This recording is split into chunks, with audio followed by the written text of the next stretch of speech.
Bienvenidos a todos y gracias por participar de este seminario. Queremos agradecer al Fideicomiso para Ciencia, Tecnología e Investigación, que siempre apoyan nuestras iniciativas y presentan nuestros eventos.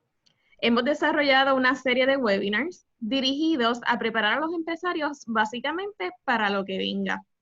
Dejándonos llevar por las necesidades que empresarios como ustedes nos comunicaron al llenar la encuesta Levanta tu negocio, hemos navegado nuestra red de recursos y colaboradores para poder identificar expertos en los temas que más nos urgen para estar preparados para poder enfrentar una posible crisis. Esta serie de sesiones la denominamos Empresarios al Día, edición Prepárate, y estaremos ofreciendo en las próximas semanas los siguientes talleres: plan de contingencia, manejo de crisis y taller de resiliencia.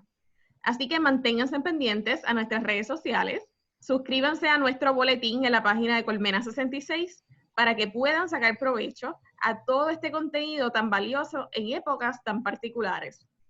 Ahora les presento y de una vez le agradecemos su disponibilidad y su generosidad de compartir su conocimiento en este taller a Cameron McKenzie. Él es fundador de McKenzie & Associates y es nuestro conferenciante para el día de hoy. Adelante, Cameron. Muchas gracias, Gianni. Es un gusto estar aquí con ustedes y como siempre agregar un poquito de conocimiento al grupo y al grupo de empresarios en Puerto Rico. Así que aquí empezamos con la presentación, prácticamente los fundamentos del manejo de cash. Y quisiera primero empezar hablando un poquito sobre la firma. Nosotros llevamos desde el 2015, nosotros llevamos a acompañar prácticamente lo que son adquisiciones y fusiones, levantamiento de capital, reestructuraciones corporativas, hacemos valorizaciones de negocios y también hacemos external CFO services, ¿verdad? O sea, y eso es parte de por qué es que esta charla es tan importante y más en estos momentos que en realidad son momentos bastante complicados para la economía y para los empresarios pequeños en particular. Aquí un poquito sobre nosotros, hemos trabajado sobre 2 billones de transacciones en Centroamérica, Sudamérica y en Puerto Rico, y pues con eso ya empezamos a hablar sobre la presentación. Pues vamos a empezar con lo más básico, ¿verdad? Lo más básico es dónde es que está entrando el cash y dónde es que está saliendo. Cuando piensas de los cash que entran, pues típicamente estás pensando en cuáles son tus ventas, ¿verdad? A las personas que le están vendiendo tu tipo de productos, tus servicios, si te están entrando préstamos o si te están entrando, o sea, por ejemplo, como fue el PPP, o si te están entrando, o sea, créditos contributivos que estás vendiendo. En esencia, todo lo que significaría un flujo de cash. Y los flujos que estás pagando, ¿verdad? Pues típicamente están relacionados a las operaciones de tu negocio, pero también pueden ser relacionados a lo que son inversiones que estás haciendo o mejoras de capital, o si también estás repagando préstamos, o sea, o si estás pagando dividendos. Pero en esencia, si lo ponemos a grandes rasgos, lo que estamos tratando de identificar con el flujo de cash es exactamente dónde está yendo y dónde es que estamos recibiendo esas fuentes de cash. Para ponerlo en perspectiva, pues típicamente tienes 2 o 3 tipos de negocios, ¿verdad? Pero para hacerlo sencillo, vamos a suponer que tienes un tipo de negocio que recibe cash todo el tiempo, que son pues los restaurantes, manufactura, personas que venden al letal. Y pues negocios como el mío y real estate, ¿verdad? O sea, de servicios profesionales que en realidad está recibiendo pues cheque a lo mejor 1, 2, 3 veces al mes, así que no tiene ese flujo de cash tanto. Una de las cosas que salió en Estados Unidos en un estudio que hizo JP Morgan Chase y se reconfirma, ¿verdad? Con cómo se llama los estudios que han hecho en Colmena 66, es que la gran mayoría de los negocios pequeños no tienen suficiente cash para manejar más de un mes sin estar operando. Y pues afortunadamente pues los programas del PPP y pues las cuentas del SBA que han hecho financiamiento, pues los cantazos han sido duros, pero no se han visto tan duros ahora, hay que ver qué va a pasar en el futuro. Pero típicamente el 50% de los negocios tienen menos de un mes de la cantidad de cash y el balance típico es alrededor de $12,000, que en realidad dependiendo de la nómina, dependiendo de la renta, pues es bastante bajito. Entonces, el manejo de cash es esencial y por eso es que es bien importante entender los 3 estados financieros y cómo uno concuerda con el otro, pues nos da mucha claridad en relación a dónde es que está yendo y viniendo el dinero y cuáles son nuestros activos, y más importante, nos deja a nosotros ese entendimiento, entender cuáles son las acciones que queríamos estar tomando en estos momentos. ¿Y por qué es tan importante? Y no aquí para asustarlos, pero 82% de los negocios típicamente fallan en cuestión de 5 años por el mal manejo de flujo de capital, ¿verdad? O sea, eso es, al final del día, it's the lifeblood del negocio. Entonces, el próximo slide quería enseñarle, y esto en realidad es explicar por qué es que es tan importante, o sea, este flujo de cash, particularmente en Puerto Rico, porque en Puerto Rico va a ver que todos los años se están creando nuevas corporaciones, pero prácticamente la mitad de ellos, si lo están viendo aquí en el 2019, pues fracasaron, ¿verdad? Un poquito menos de la mitad. Entonces, es bien importante este tipo de entrenamiento para que se puedan ir preparando para el manejo de cash y mejorar las posibilidades de que los negocios pequeños puedan pasar momentos difíciles, como ya lo hemos vivido en Huracán María, también los terremotos, o sea, y ahora pues con el COVID. Así que el propósito de la presentación, si lo vemos a grandes rasgos, es tratar de desmistificar, ¿verdad? Clarificar lo que es el income statement, el balance sheet y el cash flow, cómo los tres se trabajan uno con el otro, cuáles son las terminologías más importantes, ¿verdad? Que deberían de entender, o no necesariamente las más importantes, sino que las más relevantes en relación a esto del cash flow, y también darle un poquito de best practices de cuáles son las cosas que deberían estar mirando para su negocio. Así que vamos a empezar primero dándote un overview de los estados financieros. Los estados financieros son tres. Tienes el income statement, el balance sheet y el cash flow. Los tres están entrelazados uno con el otro. El income statement prácticamente está mirando, típicamente se mira a través de un año o los últimos 12 meses, es cuáles son los ingresos y gastos que has tenido.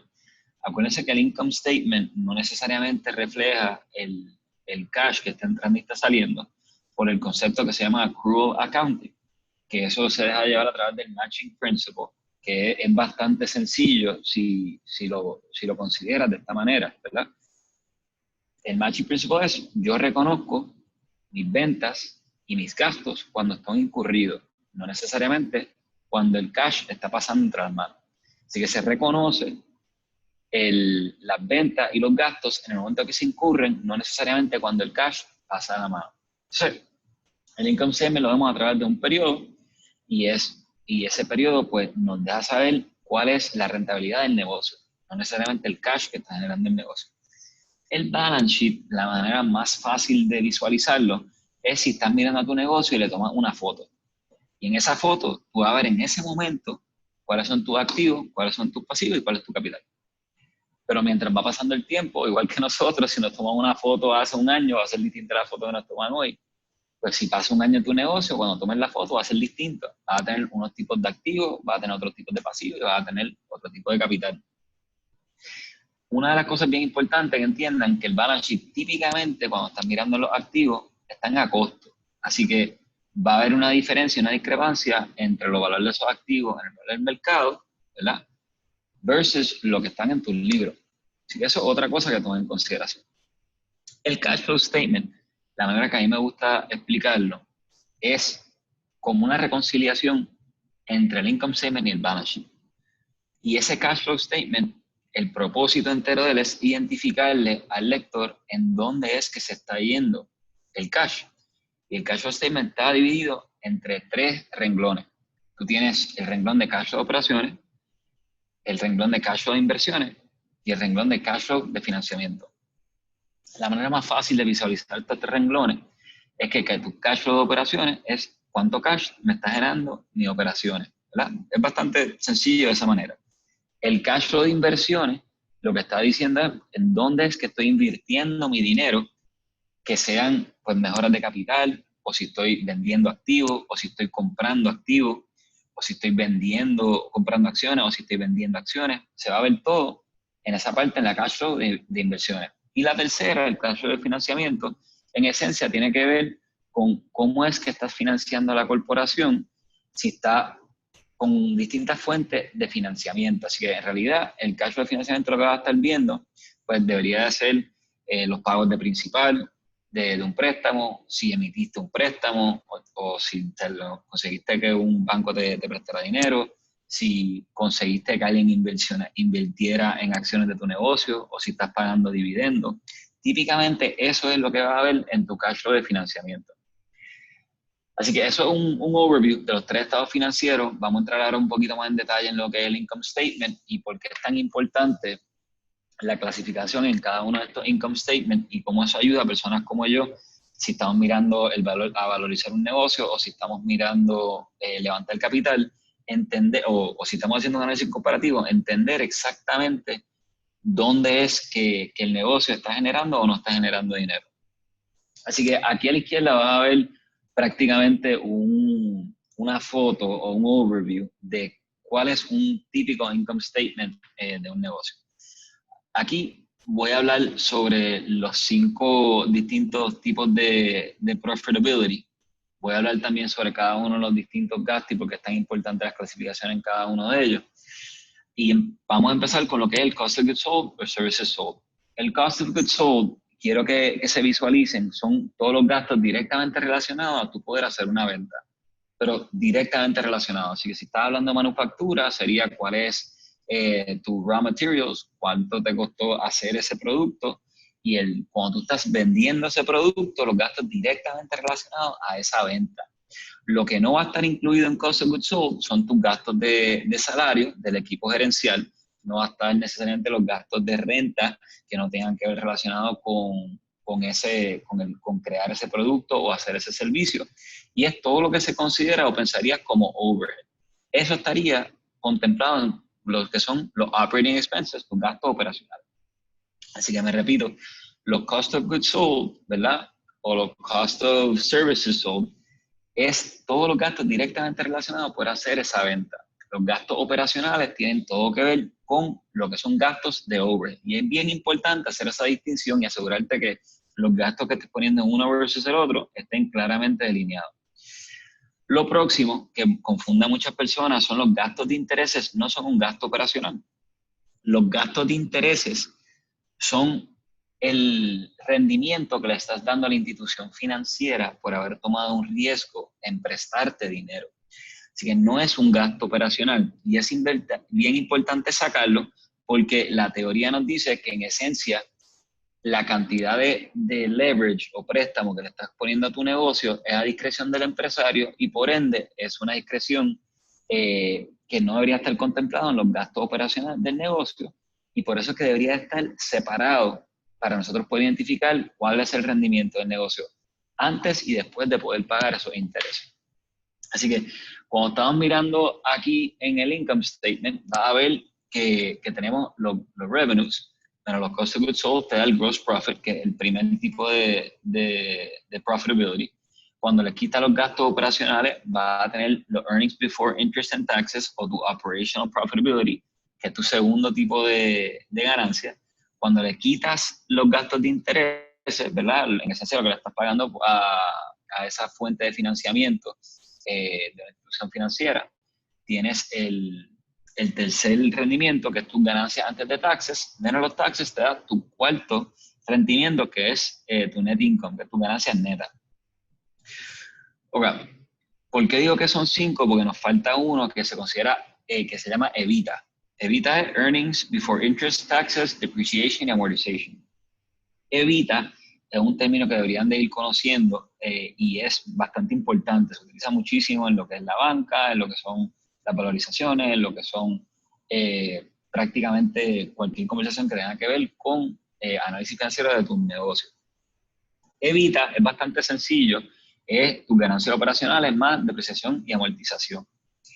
Y el EBITDA lo que está tratando de hacer es un proxy por cuánto cash genera tu negocio sin tomar en consideración las fuentes de financiamiento que tiene. Así que en inglés se conoce Free Cash Flow to the Firm y el EBITDA lo que está tratando de hacer es un proxy para Free Cash Flow to the Firm. ¿Okay? Otros puntos bien importantes que quiero que entiendan, ¿verdad? Lo número uno es el Matching Principle, que es la razón principal por qué el Cash Flow Statement es distinto, ¿verdad?, del Income Statement, que es que lo que estás reconociendo en venta y en gasto es en el momento que lo incurre, no en el momento que se paga. Y lo segundo, que quiero que vayan pensando, tú puedes tener un net income positivo o negativo, y esto no significa que vas a tener un cash flow positivo o negativo. Así que eso es más o menos a grandes rasgos lo que quería hablar del income statement. Voy a entrar ahora un poquito de terminología. Esta terminología es más para quitarle la parte que intimida sobre los estados financieros y que vayan pensando que hay muchas palabras que dicen exactamente lo mismo, pero son distintas terminologías. Así que, por ejemplo, el tipo clásico es las ventas. O sea, las ventas pueden ser ventas, pueden ser revenue, pueden ser sales turnover. O sea, tienen un montón de distintos nombres que se le ponen, que en realidad es lo mismo. Así que cuando estés hablando con un financiero, o con un banquero, o cuando estés hablando con un inversionista, y te pregunta cuál es la rentabilidad de tu negocio, pues en la realidad la pregunta es, ¿cuál rentabilidad? O sea, es mi gross profit, tú quieres saber cuánto es mi net income, quieres saber cuál es mi EBITDA, y lo que quiero es que se vayan poniendo más cómodos con este tipo de terminología porque los va a ayudar mucho en el futuro. Lo próximo que quería hablar era sobre el balance sheet, ¿verdad? El balance sheet es una parte que a muchas personas le da dificultad y en realidad es más sencillo de lo que se imaginan. Siempre piensen en la foto, ¿verdad? El balance sheet, tú tienes, cuando le tomas la foto a tu negocio, en esencia lo dividimos entre tres, en tus activos, tu pasivo y tu capital. Tu activo y tiene que ser igual a tus pasivos más tu capital. Eso es como ley de vida, eso tiene que ser así. Y eso es lo que te causa el balance, ¿verdad? It's the balance sheet, o en español se dice el estado de situación. Si eso no balancea, pues significa que hay algo mal en tu estado financiero. Tan sencillo como eso. Cosas que quiero que vayan pensando dentro, cuando estamos mirando a tu estado de situación, es lo importante de la clasificación, particularmente la división en lo que se considera current assets, long-term assets, y current liabilities y long-term liabilities. Los current assets, prácticamente la manera más fácil de pensarlo es todo lo que se va a convertir a cash dentro de un año. Debería estar metido dentro del current asset. Todo lo que no se va a convertir dentro de cash en un año debería ser un long-term asset. Ahora, si utilizamos esa misma analogía y lo ponemos en nuestros liabilities o nuestros pasivos, es la misma definición pero a la inversa. Los current liabilities es todo lo que se va a convertir a un pago dentro de un año y los long-term liabilities son todas las cosas que se van a convertir en pago eventuales por encima de un año. Ejemplos clásicos de lo que sería un current assets es tu inventario y tus cuentas por cobrar. En teoría, tu inventario y tus cuentas por cobrar deberían de convertirse en cash dentro de un año. Si lo miramos en tus current liabilities, tus cuentas por pagar, ¿verdad? Y tus accrued expenses son cosas que deberían de convertirse en pago dentro de un año. Ahora, donde se complica un poco la cosa, particularmente los current liabilities, es cuando tienes un préstamo. Cuando tienes un préstamo, lo que se hace es que se divide el principal en los pagos que vas a hacer, solamente el principal, en los pagos que vas a hacer dentro de un año, estarían dentro de tus current liabilities, y todo lo que sería luego los pagos de principales a futuro estarían dentro de los long-term liabilities. Así que, a grandes rasgos, esa es la importancia de tener cosas en los buckets correctos, y la razón lo van a ver más tarde cuando estemos mirando los distintos tipos, en el próximo slide, cuando vean los distintos tipos de ratios, y cómo es que eso, para una persona como yo, cuando miro los estados financieros, rápidamente nos dan unos indicios de qué es lo que está pasando con el negocio, que si lo clasifica incorrectamente, entonces te va a perjudicar a ti como empresario en poder explicar qué exactamente lo que está pasando con tu negocio. ¿Okay? Lo último que quiero tocar acá en relación es el capital. La parte de capital, quiero que lo piensen en realidad en dos cosas. Tú vas a tener lo que has invertido o que tus inversionistas han invertido dentro del negocio, que eso vas a verlo en acciones preferidas o acciones comunes, o particularmente una cosa que se llama paid in capital, que literalmente cuando te dice paid in capital, piensa en eso, alguien sacó el dinero de su bolsillo, lo puso en cash y te está haciendo una inversión por una compra de acciones o está poniendo capital en intercambio por acciones. Así que el paid in capital es lo que tú invertiste y lo que las otras personas han puesto en tu negocio. El retained earnings prácticamente es tus ganancias retenidas, es tu net income año tras año mientras se está acumulando, y la única manera que ese retained earnings baja es o si tuviste pérdida o si te pagaste un dividendo. Así que cuando estamos mirando a tu activo liability shareholders equity, esos son los componentes de los tres. Vamos a entrar en más detalle a futuro, pero a grandes rasgos quería simplificar lo que es el balance sheet para poder entender luego cómo es que cuando hacemos esa reconciliación entre el income statement y el balance sheet, llegamos a lo que es el cash. Vamos a pasar ahora en lo que es algunos de los ratios y por qué es tan importante las clasificaciones que te había mencionado antes, ¿verdad? Si vemos rápidamente current assets y current liabilities, ¿verdad? En el current ratio, si nosotros no clasificamos bien lo que son los activos que se van a convertir en cash en un año y lo que son los activos que se van a convertir en pago en un año, entonces este current ratio nos va a dar información inadecuada. Si el current ratio te da más de 1, lo que te está diciendo es que tú tienes suficientes activos que se van a convertir en cash en un año para poder pagar los pasivos que se van a convertir en cash en un año. Si tienes un current ratio menos de 1, significa que tienes problemas, ¿verdad? O sea, que los activos que tienes no son suficientes para tú poder pagar esos pasivos que se van a convertir dentro de un año. Así que esa es la importancia de la clasificación en el balance sheet entre current assets y current liabilities para las personas como yo, inversionistas que van a estar mirando los estados financieros. El próximo es algo que se utiliza en la banca y en realidad se utiliza muchísimo. Se llama el Debt Service Coverage Ratio. Si se acuerdan de Evita, nuevamente les repito, Evita es un proxy por el cash flow que genera tu negocio. Ese Evita es tu ganancia operacional más depreciación y amortización. Acuérdense que es Earnings Before Interest, Taxes, Depreciation, Amortization. Y eso lo dividimos entre tu pago de principal e interés que tenga las instituciones financieras. Lo que te está tratando de decir el Debt Service Coverage Ratio, en esencia es, ok, esto es cuánto es que yo me estoy ganando operacionalmente y en teoría lo que ya está ganando en cash. De eso, cuando yo tomo en consideración mis pagos de principal e interés, ¿cuál es el ratio que se está generando?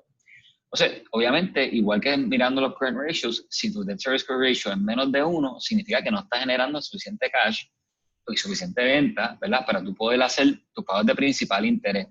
Y para decirte más, si estamos mirando en los estados financieros, acuérdense que Evita es antes de hacer los pagos de taxes, ¿verdad? Así que si tienes ganancia, ese Evita va a bajar, ¿verdad? Porque estás pagando esos taxes.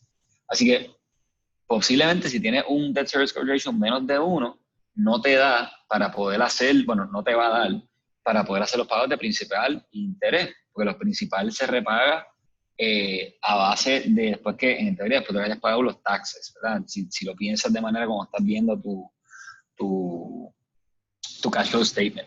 Así que el debt service coverage ratio, típicamente tú quieres que esté por encima de mientras más alto es mejor, y la banca típicamente no te va a prestar si estás por encima, si estás por debajo de 1.25, 1.3. Mientras más alto, más dinero en esencia tú tienes para poder pagar ese pago de principal e interés. Así que eso es a grandes rasgos lo que es el debt service coverage ratio y la importancia.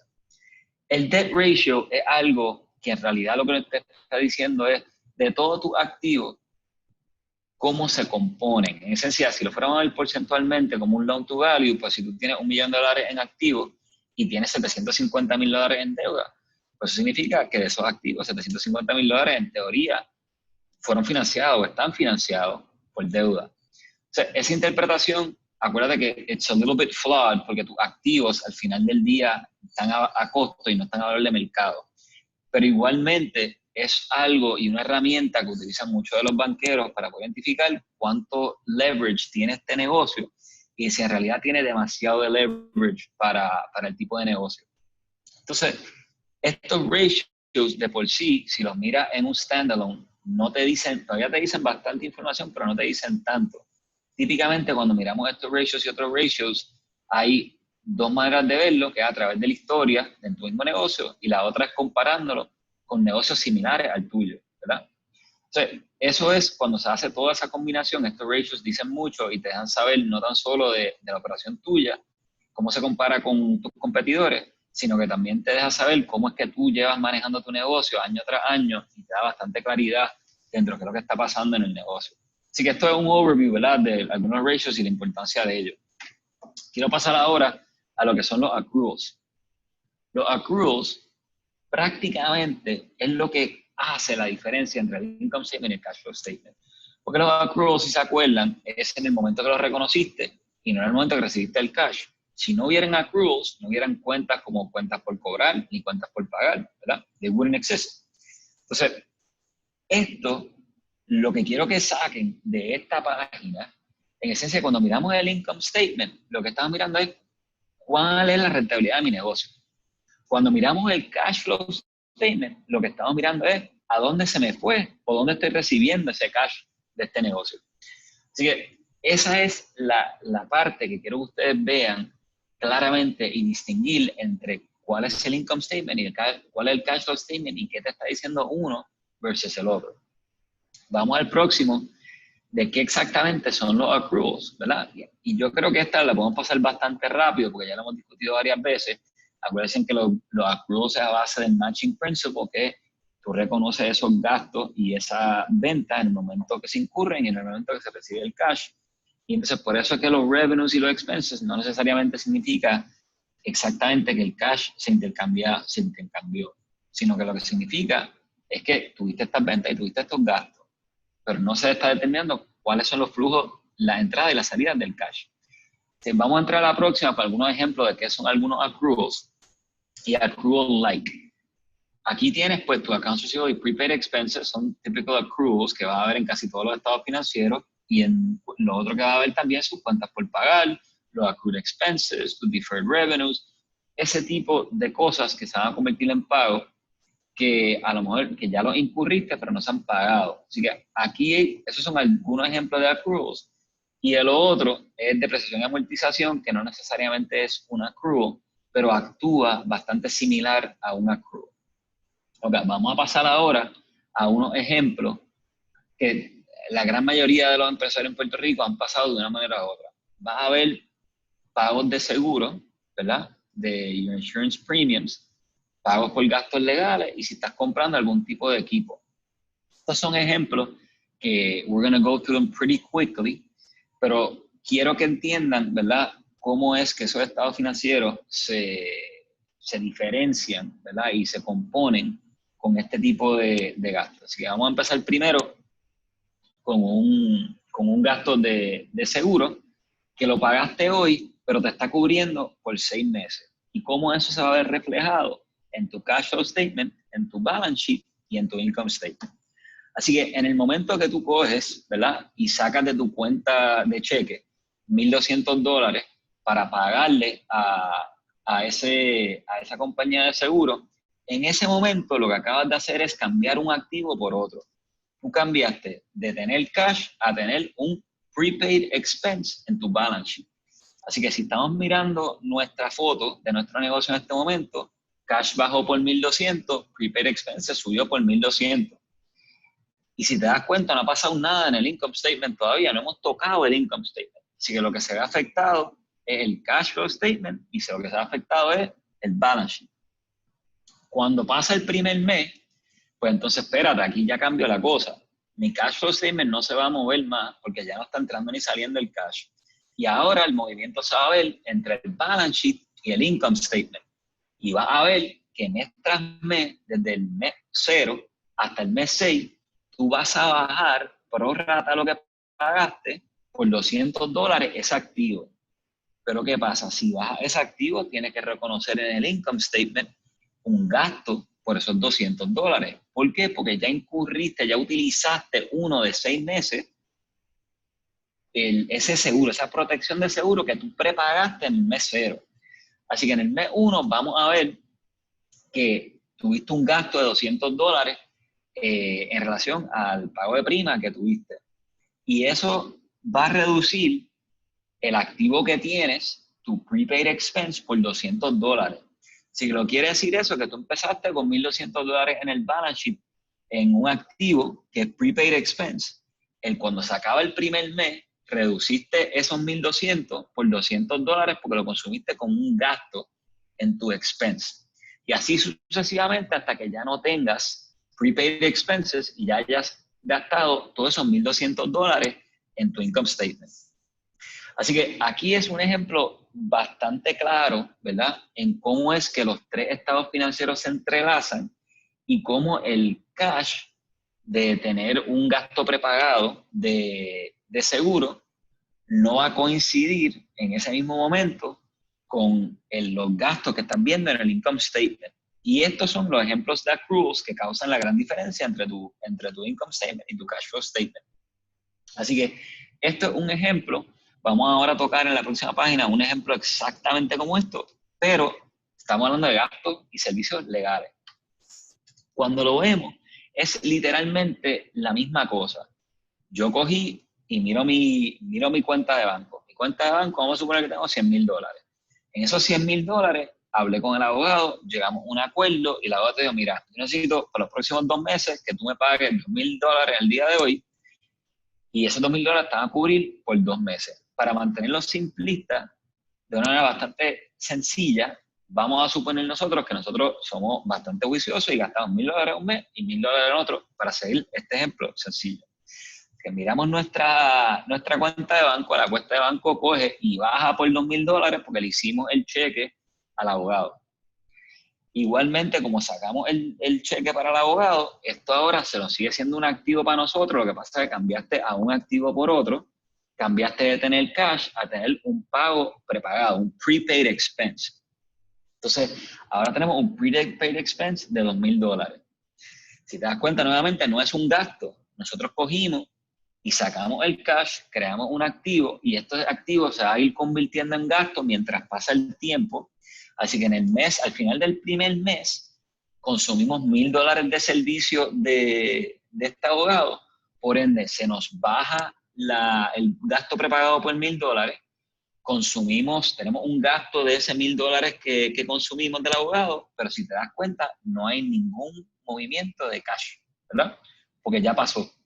Así que en el primer mes pagamos $2,000, se nos creó un activo, ¿verdad? En el time zero de $2,000. Cuando pasa ese mes, consumimos en gastos $1,000 de servicios a abogados, así que se convierte ¿cómo se llama? En un gasto de $1,000, lo que causa que reduzca nuestro prepaid expense por $1,000, así que al final del primer mes nos queda todavía $1,000 de gastos prepagados que le debemos al abogado, que le vamos a pagar al abogado. Así que que ya le hemos pagado al abogado, que el abogado en esencia, nosotros todavía tenemos esos $1,000 de servicio que él nos debe a nosotros. Entonces pasa el segundo mes, el abogado nos factura nuevamente los $1,000. Una vez se consume esos $1,000, que se convierte en un gasto, al final ya no nos queda un activo. Pero si te das cuenta nuevamente, el cash flow no se ha movido porque ya nosotros prepagamos por ese activo. Así que eso es otro ejemplo exactamente como habían visto en el slide anterior de cómo es que funcionan los accruals. Y esto sería a la inversa si fuera una venta, ¿verdad? Sería exactamente igual cuando estamos haciendo una venta y estamos recobrando ese dinero en cuentas por cobrar. Así que vamos a pasar ahora a otro ejemplo, que es con una compra de un equipo. Aquí vas a ver que estamos comprando $2,000 de equipo, ¿verdad? Y en esencia vamos a decir que al final de 5 años, este equipo todavía va a tener un valor. Y ese valor va a ser, en este ejemplo hipotético, $500. Así que nosotros vamos a decir, ok, yo tengo $2,000 que voy a comprar en equipo. Va a valer $500 al final y esto va a estar depreciado a través de 5 años y en este caso, a ponerlo mensual, 60 meses. Así que eso nos da una depreciación de $25 mensuales. Si te acuerdas de los ejemplos anteriores que hemos hecho, es literalmente la misma cosa. Nosotros estamos sacando $2,000 para comprar el equipo, se pagó. No estamos incurriendo en gastos porque no hemos consumido todavía the useful life, ¿verdad? de este activo. Así que si lo pensamos, miramos nuestra cuenta de cash, teníamos $100,000, cogimos y sacamos de esa cuenta de cash $2,000 y tenemos ahora un activo, ¿verdad? Que es un equipo que vale $2,000. Y ese equipo pues se va a ir poco a poco reduciendo hasta que llegue a $500 a través del tiempo de esos 60 meses. Y es exactamente lo que habían visto anteriormente. Y por eso es que digo que aunque no necesariamente es un accrual, it's very similar to an accrual. It walks and talks like an accrual. Este concepto de la depreciación. Y van a ver por qué es tan importante esto cuando estemos hablando del cash flow statement. Porque cuando estamos mirando el cash flow de operaciones, el movimiento de tu working capital que no tenga que ver con relación a fuentes de financiamiento, entiéndase el inventario, tus cuentas por cobrar, tus cuentas por pagar. Y cuando estamos mirando depreciación, van a afectar ese cash flow de operaciones. Así que es bien importante que vayas entendiendo cómo es que esto funciona, porque luego te va a pagar dividendos cuando vayas entendiendo eso, ¿verdad? Así que vamos a pasar ahora en la próxima página, que es cómo es que nosotros llegamos a este cash flow statement, ¿verdad? Nosotros lo que hacemos es decimos, ok, el cash flow statement es mi reconciliación. Pero para yo poder reconciliar entre el balance sheet y el income statement, yo tengo que entender qué es lo que ha pasado en el balance sheet y el income statement para yo poder derivar mi cash flow statement y esos componentes. Así que el balance sheet es, nosotros miramos el principio del periodo, vamos a suponer que estamos mirando a través de 12 meses y lo hacemos un año. Al principio del año miramos la foto y esa foto estaba compuesta por activo, pasivo y capital. Al final del año hubo un cambio, ¿verdad? En esa foto, entre esos activos, pasivos y capital. Ese cambio tenemos que entonces identificarlo en el cash flow statements, en esos 3 renglones que vamos a discutir más tarde, que es tu cash flow de operaciones, cash flow de inversiones y cash flow de financiamiento. Así que ese movimiento también tenemos que agregarle qué ha pasado en el income statement a través de un año, cuál ha sido la ganancia, ¿verdad? Para nosotros poder entonces tener un cuadro completo de qué es lo que está sucediendo en el negocio y cómo lo vamos a romper en estos 3 renglones. Así que, nuevamente, miramos nuestro estado de situación o el balance sheet al principio del año, lo miramos cómo se ha movido al final del año, lo comparamos y entonces vamos a ver en ese movimiento del balance sheet dónde quería estar dividido, desglosado entre tu cash de operaciones, cash de inversión y cash de financiamiento, y le vamos a agregar también lo que son las ganancias o el net income del income statement a estos cash flow statements que estamos viendo. Así que nuevamente, piensa que lo que estamos tratando de hacer es reconciliar entre el income statement y el balance sheet. Vamos a pasar ahora a lo que es los 3 renglones, ¿verdad? De ese cash flow statement. El cash flow de operaciones, en esencia, lo que estamos mirando es cuánto cash es que me está generando mi operación. Y los componentes de ese cash flow de operaciones es tu net income más non-cash events, piensa depreciación y amortización. Y estamos mirando también los cambios en working capital que tiene que ver con la operación y no tiene que ver con financiamiento. Así que, por ejemplo, una reducción de principal no la vas a ver en tu cash flow de operación porque esa reducción de principal es una fuente de financiamiento que estás repagando, ¿verdad?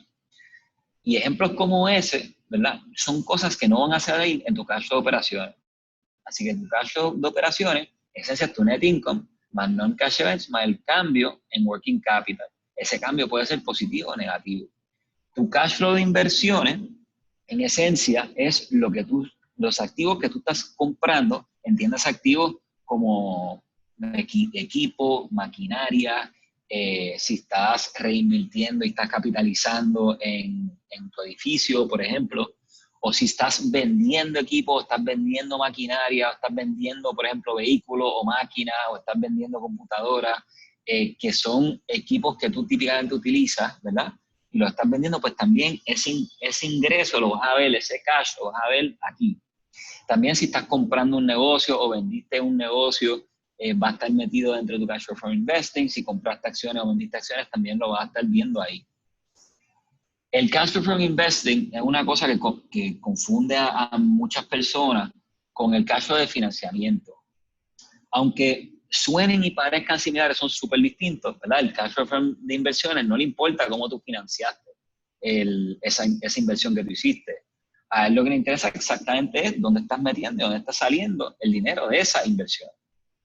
El cash flow de financiamiento, lo que le interesa, lo que le está explicando es las fuentes de financiamiento que son externas a tu negocio, entiéndase inversionista y entiéndase inversiones de capital y entiéndase prestamista, cómo es que está entrando y saliendo ese cash que se le está pagando a esas entidades. Así que los pagos de principal se van a ver en tu cash flow de financiamiento, ¿verdad? Esa reducción de principal que estás haciendo. O si emitiste un préstamo, ¿verdad? O te dieron un préstamo, que es lo mismo, lo vas a ver en ese cash flow de financiamiento. Si conseguiste a alguien que te inyectó capital en el negocio a cambio de acciones, también lo vas a ver ahí. Y también vas a ver tus pagos de dividendos, ¿verdad? Eso también lo vas a estar viendo en tus fuentes de financiamiento. Una cosa que quiero que tengan bien clara, que confunda a muchas personas, es que aunque tú hagas el pago a tu fuente de financiamiento junto de principal e interés, lo que estás solamente tomando en consideración en tu caso de financiamiento es principal, porque el pago de interés es un gasto. Acuérdense, eso se va a ver en tu income statement y eso te reduce la cantidad de taxes que estás pagando y eso en esencia es un gasto operacional de tu negocio.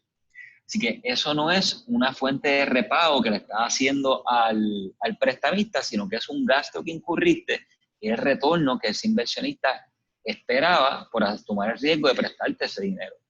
Y cuando lo estamos dividiendo entre los distintos renglones, esos pagos de intereses solamente los vas a ver en tu cash flow de operaciones. ¿Por qué? Porque ya está incluido en el net income. No va a tener una línea que dice pagos de intereses, porque eso ya está incluido en tu net income.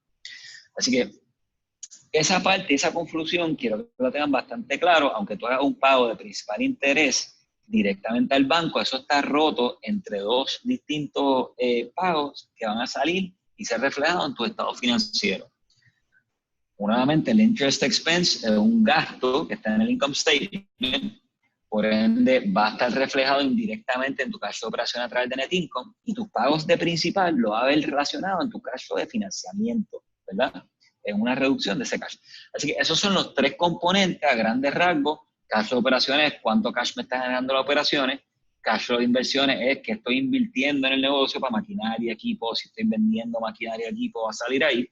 Y tu cash flow de financiamiento es cómo yo estoy financiándome fuera de si estoy generando cash en mis operaciones y si estoy vendiendo equipo, ¿verdad? Y maquinaria en mi cash flow de inversiones. Así que a grandes rasgos, esos son los tres componentes, los tres renglones de tu cash flow statement. Vamos a entrar ahora en lo que es los cash flow de operaciones. Como te había explicado anteriormente, ¿verdad? A grandes rasgos, el cash flow de operaciones está roto entre tres. Tienes tu net income, ¿verdad? Que estás viendo, en esencia estás trayéndolo del income statement. Tienes tu depreciación, que acuérdate que la depreciación es un non-cash item. O sea, es prácticamente una manera para tú reducir tus taxes, ¿verdad? En realidad ese no es el propósito, pero es lo que hace. El propósito de la depreciación es tener un equipo y poder depreciarlo a través del tiempo, y eso es el gasto que estás recibiendo a través del tiempo, es lo que se reconoce como la depreciación. Pero es un non-cash expense, entonces se lo agregamos para el cash de operaciones, y más o menos los cambios en working capital. Abajo, en esta presentación, va a haber algunos de los componentes de esos working capital. Típicamente el enfoque casi siempre son cuentas por cobrar, inventario y cuentas por pagar. Casi siempre son los más grandes en un estado financiero. Quiero que estén bien claros, ¿verdad? Lo que no está en ese cambio de working capital, que son todas las cosas que tienen que ver con fuentes de financiamiento. Eso no va a salir dentro de tu cash flow operacional, tu operating cash flow. Recuérdense, como lo había mencionado anteriormente, los pagos de principal van a estar reflejados en el cash flow de financiamiento. Así que cuando miramos nuestro cash flow de operaciones, es nuestro net income más depreciación y otros non-cash charges, y más o menos el cambio de working capital que tenga que ver solamente con las operaciones de tu negocio y no fuentes de financiamiento o fuentes de inversión. Así que ese es tu cash flow operacional, y en realidad en estos momentos es donde más tiempo tienen que estar prestando atención en tu negocio, porque aquí es donde muchos de los negocios pueden verse cortos de cash si, por ejemplo, le dan demasiado de término de repago a sus clientes. Le dicen, mira, en vez de pagarme en 30 días, págame en 90, pues eso te puede causa un hoyo bastante grande, ¿verdad? En lo que en el momento que tú haces la venta y recibes el cash. Igualmente, si tienes demasiado de inventario, eso significa que tienes mucho dinero metido dentro de inventario que no lo estás convirtiendo en cash. Igualmente, tus cuentas por pagar, si tus cuentas por pagar están por debajo, vamos a suponer que te dan 30 días, estás pagando en 15, estás pagando en 10 días y te das cuenta que, espérate, estoy ahogado de cash, pues en realidad que estás pagando muy rápido. Si esas cuentas por pagar, también, o sea, si las extiendes es una fuente de financiamiento, pero tienes que tener cuidado que si lo extiendes demasiado, pues entonces se convierte en un lío porque tienes que ir pagándolo y te va a reducir la cuenta de cash. Entonces, esos son los cambios de working capital que se van a reflejar en tu operating cash flow. Ahora en la próxima página les voy a enseñar exactamente para que lo vayan visualizando en sus mentes qué es, cuando estoy mirando mi estado de situación, mi balance sheet, qué es lo que está pasando, ¿verdad? Así que la manera más fácil de pensarlo es la siguiente. Cuando nosotros miramos nuestros activos si suben de un año a otro, significa que nuestro cash se está yendo dentro de esos activos, así que por ende te redució el cash, ¿verdad? Si tú tenías $1,000 en cuentas por cobrar y el próximo año tuviste $2,000 por cuentas por cobrar, significa que el cash se te quedaron por cobrar $1,000 más que no están en tu cuenta reflejado como cash. Por ende, es una reducción en tu cash flow de operaciones. Igualmente a la inversa, si tuviste $2,000 cuando empezaste el año y ahora tienes $1,000 en tu cuenta por cobrar, significa que cobraste más rápido y por ende tienes un influx de cash. Y así sucesivamente en todo lo que tiene que ver con los activos, es como funciona intuitivamente. Quiero que vayan pensando, si tienes un incremento en cash, significa que, un incremento en tu activo, significa que se te quedaron cash o invertiste en cash en esos activos. Igualmente, si tuviste una reducción en esos activos, significa que tus activos te producieron más cash. Así que vayan pensando eso de esa manera, así una relación inversa, ¿verdad? En tus pasivos, pues si subiste tus pasivos de un momento al otro, pues en esencia te financiaste con esos pasivos o esos liabilities que tienes que pagar eventualmente, que hace sentido, ¿verdad? Si tú tienes una persona que te estaba diciendo, mira, me tienes que pagar enseguida, tan pronto yo te entregue un suplidor, te dice, mira, me tienes que pagar tan pronto yo te entregue la mercancía. Pues eso significa que tú estás cash on delivery y no tienes financiamiento. Si ese mismo suplidor te dice, espérate, págame en 30 días, pues ese suplidor te acaba de ahorrar en esencia 30 días worth of cash. Bueno, ahorrar no es la palabra correcta, sino que te acaba de dar 30 días worth of cash para tú poder utilizar ese cash para otras cosas dentro de tu negocio, que puede ser o comprar más inventario, o puede ser a contratar más gente, o puede ser, o sea, tú tener un extra cantidad de cash en el negocio para sentirte más tranquilo. Así que la relación de los pasivos es, si los pasivos suben o bajan, pues así es como está moviéndose el cash, ¿verdad? Pero quiero, nuevamente, no quiero que enseguida piensen, pues espérate, si eso es así, yo voy a coger y voy a poner a mi suplidora que se esperen 30, 60 días. Pues acuérdate que lo que es una cuenta por pagar para ti es una cuenta por cobrar para tu suplidor, ¿verdad? Así que hay esa relación que está directamente relacionada entre cuentas por pagar y cuentas por cobrar. Entonces, si coges y le dices a tu suplidor, mira, te voy a pagar en 60 días y él está acostumbrado a pagar en 30 días, pues entonces le estás pasando el testón a tu suplidor. Y tu suplidor ahora va a haber una reducción de cash. Entonces, lo que va a pasar en esencia es que ese suplidor va a llegar a un punto de decirte, mira, o sea, perdóname, tienes que llegar a término, porque es que si no llegas a término me estás afectando a mi negocio y mi cash, ¿verdad? Así que esas cuentas por pagar, típicamente lo deberías de saber es, mira, en la industria, qué es lo que se está pagando y estar siempre tratando de llegar a que te den fuentes de financiamiento para que llegue a esos términos. Así que si la industria se pagan en 30 días y la te están cobrando a 15, pues trata de hablar con tu superior y decirle, chicos, o sea, si todo el mundo está pagando a 30 días, ¿por qué me estás forzando a mí pagarte en 15? ¿Verdad? Y llevarlo poco a poco a que llegue a 30. Pero tampoco te pases y empieces a pagarle en 60, porque entonces te va a causar un hueco en cash más tarde. Así que eso es cosas que quiero que vayan pensando, ¿verdad? En cuestiones de tus activos y tus pasivos. Lo voy a poner aquí en un ejemplo en la próxima página, ¿verdad? Así que aquí tuviste un incremento del 18 al 19 de 50,000 pesos en cuentas por cobrar. Eso significa que se te quedaron por cobrar 50,000 pesos. Así que eso te bajó las cuentas por el cash flow de operaciones al saque. A la inversa, estás viendo que tu inventario te bajó 80,000 a 60,000 dólares. Significa que ya no tienes 20,000 dólares metido en inventario, y si no estás metido en inventario, está metido en tu bolsillo, ¿verdad? Así que esa es la idea, que vayan pensando en esos movimientos, ¿verdad? Del 18 al 19, como viste aquí, y cómo eso afecta a tu cash flow operacional. Por eso es que es bien importante saber cuáles son los términos que le estás dando ¿cómo se llama? A tu cliente, y también saber y tener claramente preciso, ¿verdad? ¿Qué exactamente y cuánto dinero en inventario es lo que tú necesitas? Porque si tienes inventario, además, lo que tienes es dinero ahí atrapado en tu negocio, que no se está convirtiendo y no está siendo útil. Así que esas son dos cosas que tienen que estar bien pendientes. Entonces, vas a ver también aquí en tus pasivos, tus cuentas por pagar. Va a ver en este ejemplo que en esencia tus cuentas por pagar subieron de 150 a $165,000, lo que significa que ese suplidor te brindó $15,000 más de financiamiento, ¿verdad? Que se ha dado cuenta no son otros 20 pesos, pero eso así es como lo vas a ver exactamente en tu estado financiero, que es que subió de un año a otro por $15,000, lo que significa que tú ahora tienes esos $15,000 para utilizarlos como más te convenga para tu negocio. Ok. Vamos ahora a pasar a un ejemplo y vamos a brincar esto porque rápidamente ya esto es como prácticamente un summary de lo que han visto anteriormente, a esta parte. Esta parte es bien importante porque quiero que entiendan cómo es que tú puedes tener un negocio que está generando o perdiendo dinero, pero tu operating cash flow puede ser o positivo o negativo.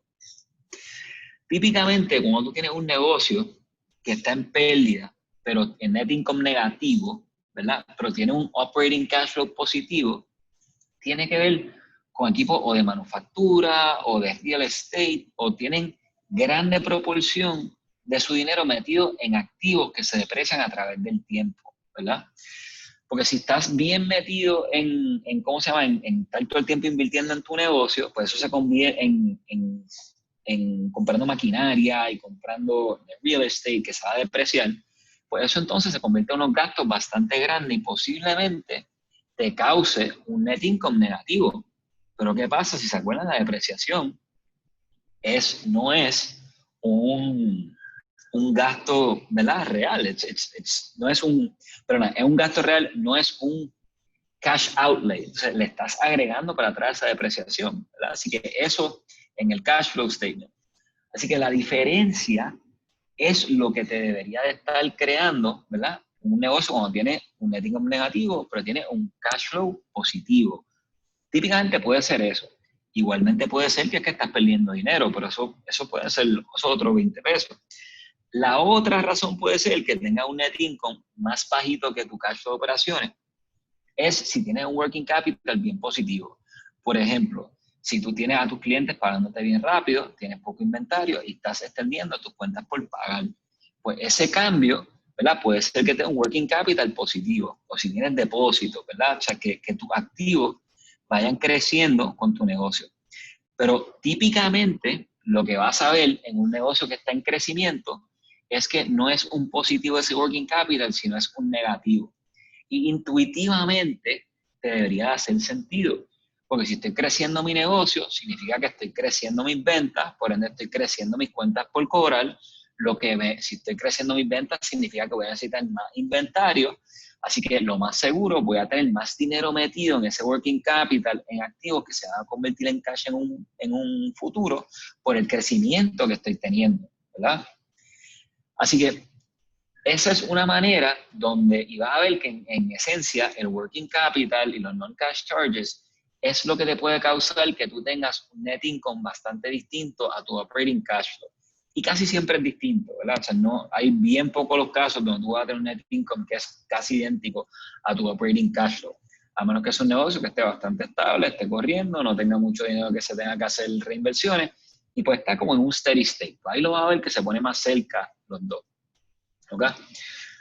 Lo que es importante que entiendan es que las inversiones que estás haciendo dentro de tu negocio, de la compra de maquinaria, no va a salir dentro de tu operating cash flow, porque eso es una inversión, ¿verdad? Eso es en tu cash flow de investing, es donde lo vas a ver. Lo único relacionado, ¿verdad? Que vas a ver en relación a las inversiones que estás haciendo en maquinaria dentro de tu cash flow de operaciones es la depreciación. ¿Right? Así que quiero que vayan conceptualizando esto y entiendan exactamente cómo que funciona. Y si te ves el comentario que tengo acá, monitoring the balances of working capital accounts is critical to ensure short-term liquidity and long-term solvency. We pay bills and employees with cash, not net income.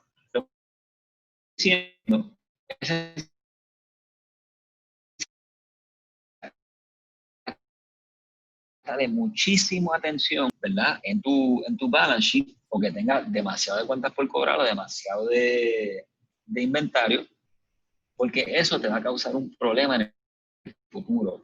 Nosotros le pagamos a la gente con el cash que tenemos, no necesariamente con cuán rentable es nuestro negocio. Así que esa es una de los key takeaways que quiero que entiendan.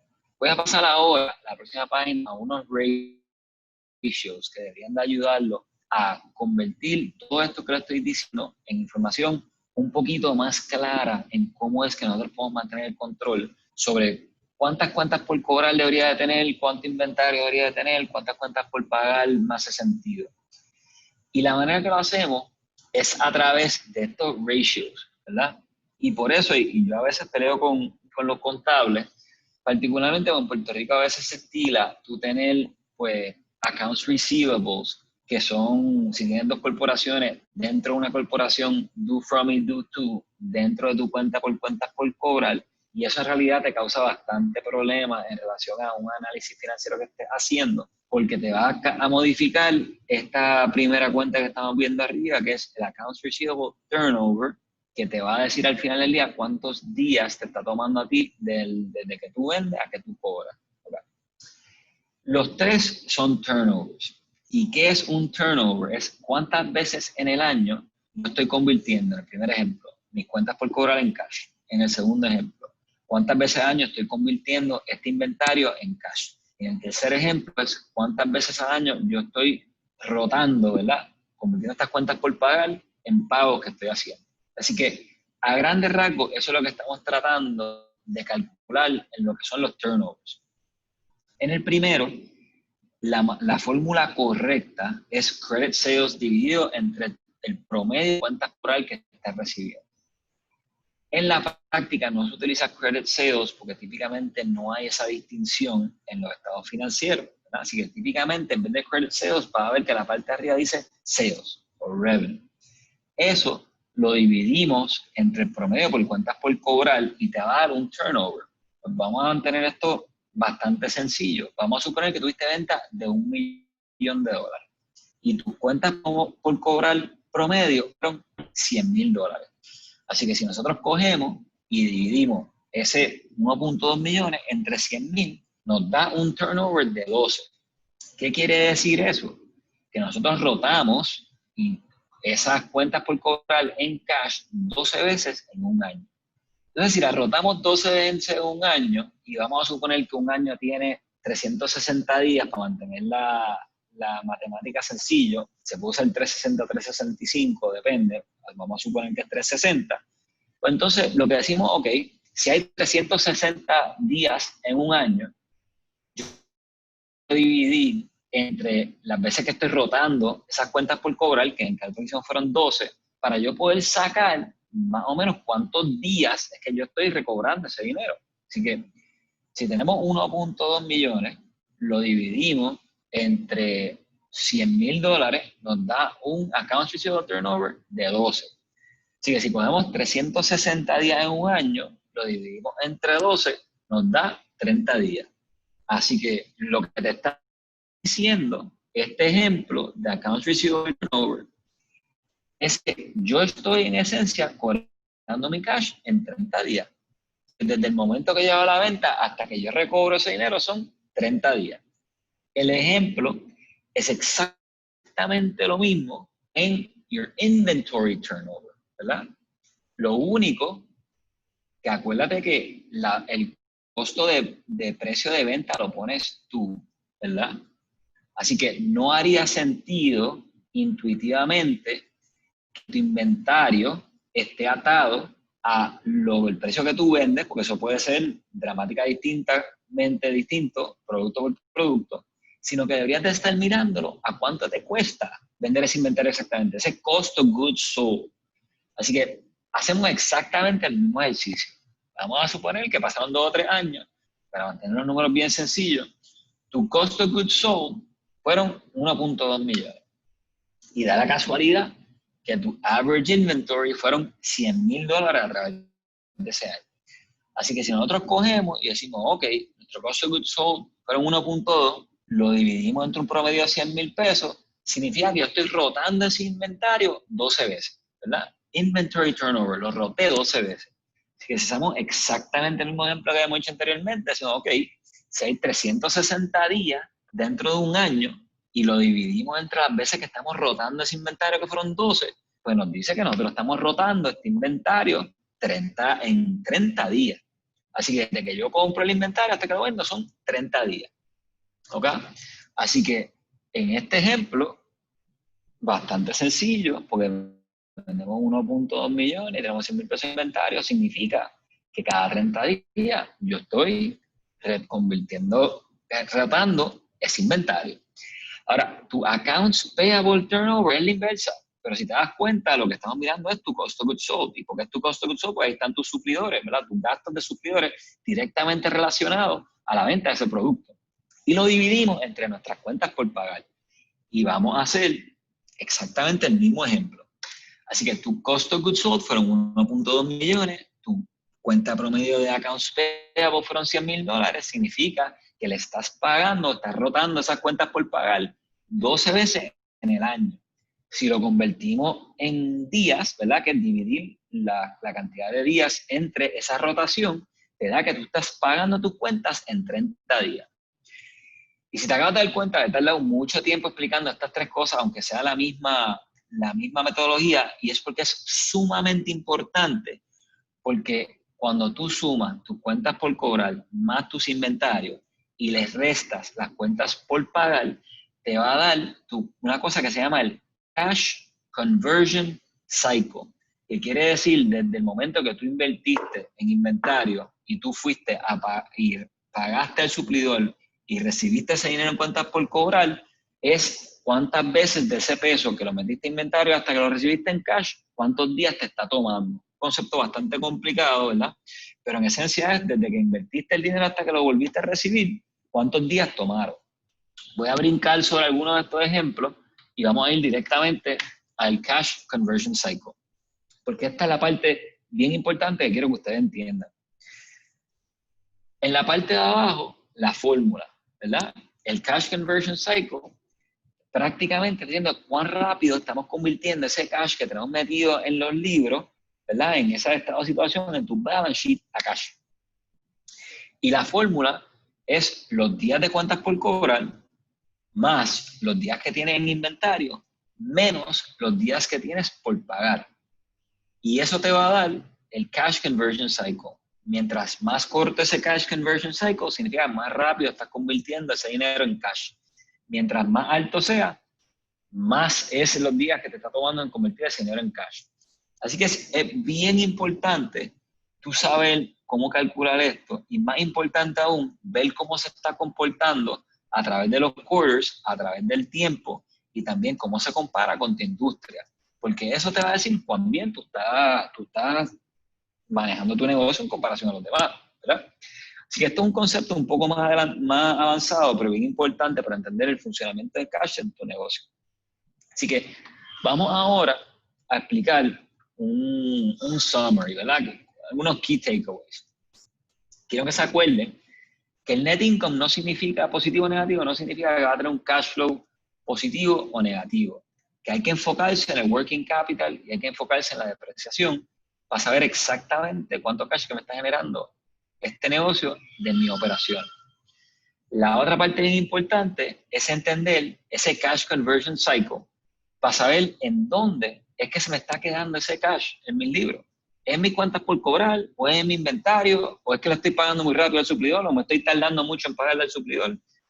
Todo eso lo vas a ver en ese cash conversion cycle. Entonces, tienes que ver, ¿verdad? Si ese cash de operación de tu negocio está negativo por mucho tiempo, lo que va a acabar pasando es que tú vas a tener que o vender tu activo o buscar fuentes de financiamiento, ¿verdad? Entonces, if you really want to tie all this together, ¿verdad? Y ponerlo dentro de la perspectiva de un empresario, Pues si tú estás creciendo un negocio, lo más seguro es que ese cash de operaciones va a ser negativo. Pero ¿qué pasa? Si está negativo por demasiado de tiempo, tus cuentas de cash van a ir bajando y si no encuentras fuentes de financiamiento que pongan dinero en tu negocio, te vas a quedar sin cash. Así que the unspoken graveyard of businesses es un crecimiento que está yendo mucho más rápido a la capacidad de cash que tienen de generar en su negocio y por ende the actual success of your business ends up being your end failure. Así que por eso te digo que es bien importante que ustedes entiendan bien claro los componentes de working capital, el net income, tengan sus estados financieros bien puestos en los renglones correctos, hacer las divisiones entre current assets y long-term assets, current liabilities y long-term liabilities, entiendan exactamente dónde se está yendo el dinero, porque eso te va a dar una claridad y un entendimiento en cómo crecer tu negocio más efectivamente.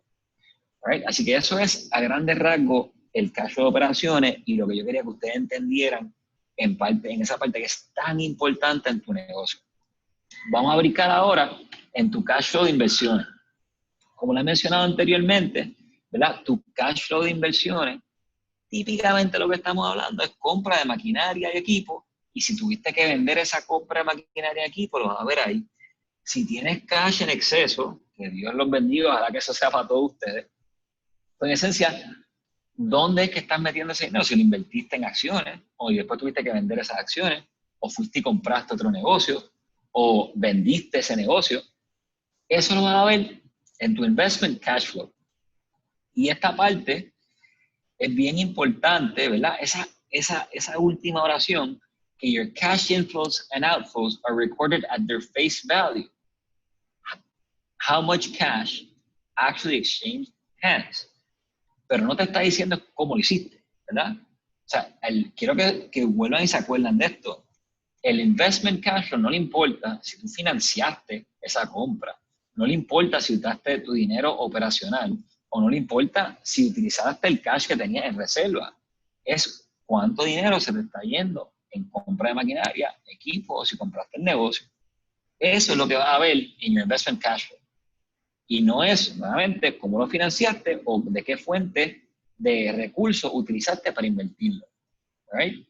Aquí hay algunos de los ejemplos típicos que vas a ver que se conocen como unos capital expenditures o CapEx dentro de tu negocio. Si compraste un edificio, si compraste equipos, si compraste muebles, si compraste tierra. Entonces, la última parte es software, ¿verdad? Pues eso va a depender, porque a veces tienen software as a service, pero si tú lo compraste tuyo, pues entonces lo vas a ver ahí como la inversión. Igualmente los vehículos. Entonces, aquí, esta parte nos va a transicionar ahora a una parte un poco más complicada, que tiene que ver con si estoy capitalizando algo o si lo estoy tirando a gasto, ¿verdad? Y esta parte ya es bastante más compleja, pero quiero explicarlo brevemente para que lo entiendan.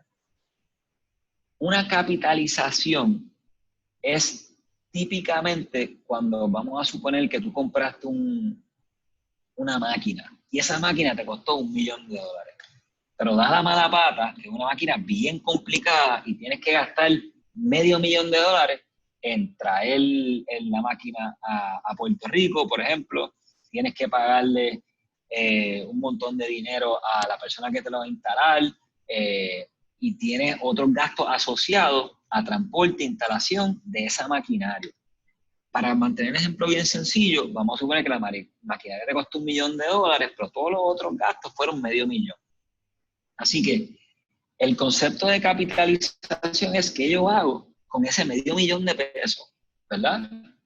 Ese $500 000, en teoría, está atado directamente a mi equipo. Así que el concepto de capitalización es decir, espérate, ese equipo me costó $1 millón, pero en realidad me costó 1.5.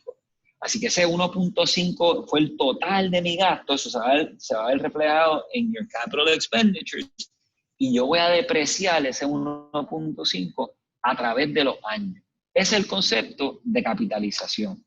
El concepto de tirarlo a gasto es la inversa, no lo voy a depreciar a través de los años, es decir, mira, flaco, esto me costó $1 millón, pero tengo $500 000 en gasto, ese millón de dólares te lo voy a tirar directamente a gasto y no lo voy a capitalizar. Aquí hay unas reglas que tienes que hablar con los CPA que te van a decir que tú puedes capitalizar, que no puedes capitalizar, que puedes tirar a gasto y que no lo puedes tirar a gasto.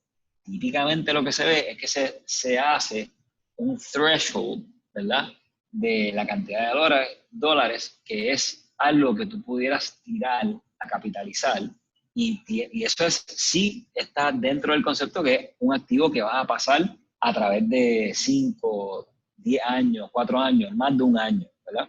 Así que típicamente cosas que tú ves que tú pudieras capitalizar, pero lo tiras a gasto en vez, es una computadora. Una computadora te costó 500 pesos, a lo mejor no pasa el threshold de los $1,000 que has puesto en tu negocio, y dices, ¿tú sabes qué? No voy a pasar por el dolor de cabeza de estar depreciando este activo a través de 5 años, yo voy a cogerlo, lo voy a tirar a gasto y para afuera, porque a lo mejor al final del año esta computadora no me sirve y tengo que comprar otra. Así que eso es algunos ejemplos de la diferencia entre capitalizar versus tirarlo a gasto. Y aquí vas a ver cómo es en tu estado financiero que esto en realidad afecta. Lo que quiero que entiendan, en esencia, es que cuando tú tiras algo a gasto, en ese primer año, pues obviamente tu ganancia va a ser más pequeña ese primer año. Pero de ahí en adelante, tu ganancia va a ser más alta todos esos otros años. Mientras que si lo capitalizas ese primer año, va a tener más ganancia que si lo hubieses tirado a gasto, pero de ahí en adelante va a ser menos la ganancia, porque lo estás depreciando a través del año. Entonces, esos son los dos diferencias cuando estamos mirando los estados financieros, particularmente tu income statement, entre tú capitalizar un activo o si lo estás tirando a gasto enseguida. Nuevamente, estas cosas tienes que hablarlo con tu CPA y que tu CPA te oriente entre cuáles activos tú deberías estar tirando a gasto y cuáles no.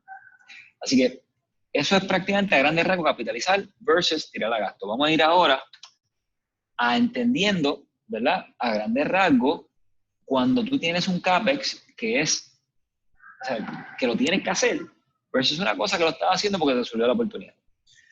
Una cosa que es mandatory CAPEX, en esencia, nada más fácil de pensarlo, es yo tengo esta cantidad de ventas y yo tengo esta cantidad de equipo de maquinaria para yo poder mantener estas ventas o posiblemente subir un poquito más, yo tengo que reinvertir este dinero en mi negocio. Eso es un mandatory CAPEX. Ahora, si se acuerdan que estamos hablando de capitalizar versus tirar a gasto, donde se pone bastante gris el área, es cuando estamos mirando si estoy utilizando algo de mantenimiento versus capitalizando, ¿verdad? O sea, muchas veces vas a ver en los negocios, cuando estamos mirando ese gasto de mantenimiento, tienes que cuestionar si eso es un gasto de mantenimiento, ¿verdad?, o si lo tienes que haber capitalizado.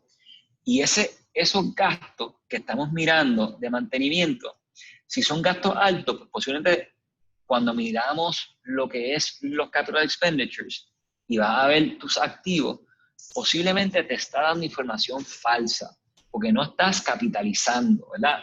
Bueno, no falsa, sino que no te está dando la foto entera de tus activos, porque te está diciendo, espera, tú tienes un activo que está depreciando, pero no te está diciendo al otro lado, claro, es que le estoy metiendo mucho dinero a mantenimiento, y por ende, aunque esté depreciado este activo en realidad vale más. Lo que pasa es que no lo estoy capitalizando y por ende no se está viendo el valor en ese activo. Pero son cosas que tienen que estar pendientes, ¿verdad? Y decisiones que tienen que tomar para ver si es mejor tirarlo a gasto, ¿verdad? Porque posiblemente sí es un gasto de mantenimiento rutinario y no hay por qué capitalizarlo.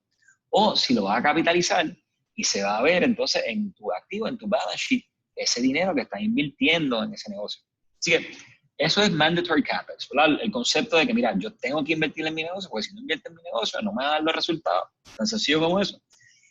Y lo otro es opportunistic CAPEX. Eso es para, mira, se me subió un competidor que si yo lo compro, mejora mi negocio, voy a poder entonces subir mis ventas, mi canal de distribución, mi purchasing power con mis suscriptores, pues espérate, vamos a comprar este negocio. Eso es algo que está fuera de lo que debería ser la rutina de tu negocio. Eso es más, si voy a comprar a alguien, si estoy mirando establecer una nueva planta, si tengo demasiado de cash y no sé qué hacer con él, pues eso se considera opportunistic CAPEX, ¿verdad? Son dos cosas distintas. Y quería explicarlo para que en su mente vayan pensando en qué son cosas que tienes que hacer y qué son cosas que pudieras hacer o te harían sentido hacer. Y todo eso que hemos hablado, si se ponen a pensar, va a estar reflejado, y sé que es mucho, dentro de tu cash flow de inversiones. ¿Okay? Aquí es donde va a haber todo ese tipo de cash que está entrando y saliendo relacionado a tu CAPEX, relacionado a capitalización, relacionado a las inversiones que estás haciendo en equipo y maquinaria, o si estás vendiendo equipo y maquinaria.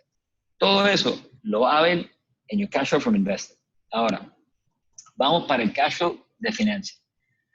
Cash flow de financing es un poco más sencillo. En el sentido, porque lo que estamos mirando, bien sencillamente, ¿verdad? Es, ok, yo fui y busqué financiamiento externo. Ese financiamiento externo, o yo posiblemente invertí dinero en el negocio, de mi bolsillo, no que estaba en el negocio. Y lo vamos a ver ahí mismo en ese caso de financiamiento. Yo así, loca, yo consigo un inversionista que puso $500,000. Y ese, en intercambio de ese $500,000, yo le di acciones de mi negocio. Así que el cash flow, aunque haya sido una inversión para él, para tu negocio es una fuente de financiamiento. Así que tú vas a ver en ese cash flow de financiamiento un incremento de $500,000 por esa persona que intercambió acciones y cash que él tenía por acciones de tu negocio. También vas a ver si esa misma persona que invirtió ese dinero y a todos los accionistas, si se pagó un dividendo. Si se pagó el dividendo, lo vas a ver en ese cash flow de financiamiento. Prácticamente va a haber una reducción de cash, si te pones a pensar, ¿verdad? El dividendo al final del día lo que es cash que tenías en tu negocio, se lo pasas a tu accionista. Ahí lo vas a ver reflejado en ese cash flow de financiamiento. Lo otro que vas a ver es si conseguiste que alguien te prestara dinero, ¿verdad? Si te prestan dinero, una institución financiera te presta dinero, va a ver ese incremento en cash en esa fuente de financiamiento, en ese cash flow from financing. Igualmente vas a ver, cuando empiezas a pagar esos pagos de principal, va a estar reflejado en ese cash flow de financiamiento. Así que la manera más fácil de pensar de cash flow de financiamiento es dónde exactamente se me está yendo el dinero o estoy recibiendo dinero en relación a los inversionistas que componen la estructura de capital de mi negocio. Y disculpa, los que no saben qué es la estructura de capital es cuánto deuda y cuánto equity tiene dentro del negocio.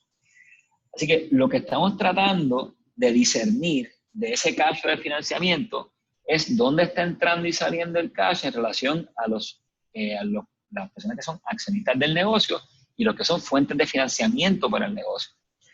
Así que a grandes rasgos, por eso digo que es un poquito más sencillo, es más fácil entender el cash flow de financiamiento. Voy a entrar ahora y a hablar un poquito sobre el retained cash flow, que en realidad no es otra cosa que el excess cash flow que se está generando de tu cash flow de operaciones, ¿verdad? Ese cash flow que está generando, típicamente lo bueno es que es cash que ya generó tu negocio, no lo estás utilizando, o sea, es cash que tú tienes para hacer lo que tú quieras, ¿verdad? O sea, tú o puedes pagar dividendos, o tú puedes reinvertir en comprar maquinaria, o puedes invertir en ¿cómo se llama?, en compra de acciones.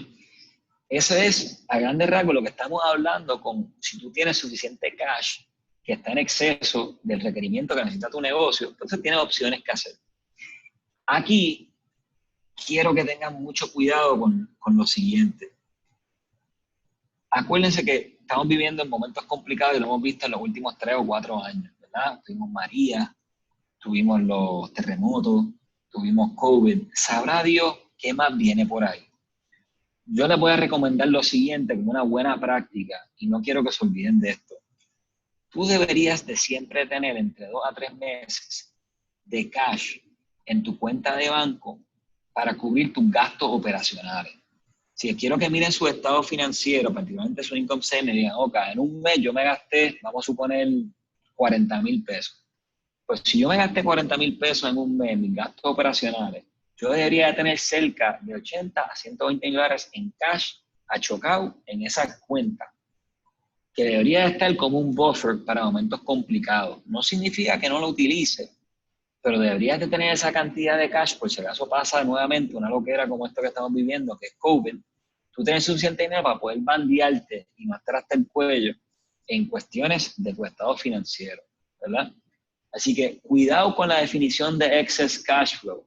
Ese excess cash flow es cash flow por encima de un cash que debías de tener siempre reservado para momentos complicados. Así que cuidado, ¿verdad? Y entiendan el riesgo que están poniendo en el negocio y se están poniendo ustedes en riesgo si están manteniendo esas cuentas de cash bien bajitas en tu negocio. ¿Right? Si esto es por encima, quería tocar sobre excess cash y el cash flow del negocio. Lo próximo que quiero que entiendan, ¿verdad? El debt financing, cuando estamos hablando, es bueno porque típicamente es más barato en cuestiones de las expectativas de retorno que un equity holder, ¿verdad? Un accionista. Y lo que quiere el prestamista es decirte, mira, yo te voy a prestar dinero, tú pagas a través del principal interés a través de cierta cantidad de tiempo a base de estos términos. Yo no te voy a decir cómo tú corres el negocio, yo lo que quiero es que tú me pagues y que me lleves y que te comportas a base de este contrato que tú y yo estamos firmando, que es lo que sienta la base, cómo te vas a comportar hacia mí, ¿verdad? Así que lo bueno es que no le estás dando acciones, ni le estás dando capacidad de tomar decisiones a un externo que posiblemente no conoce.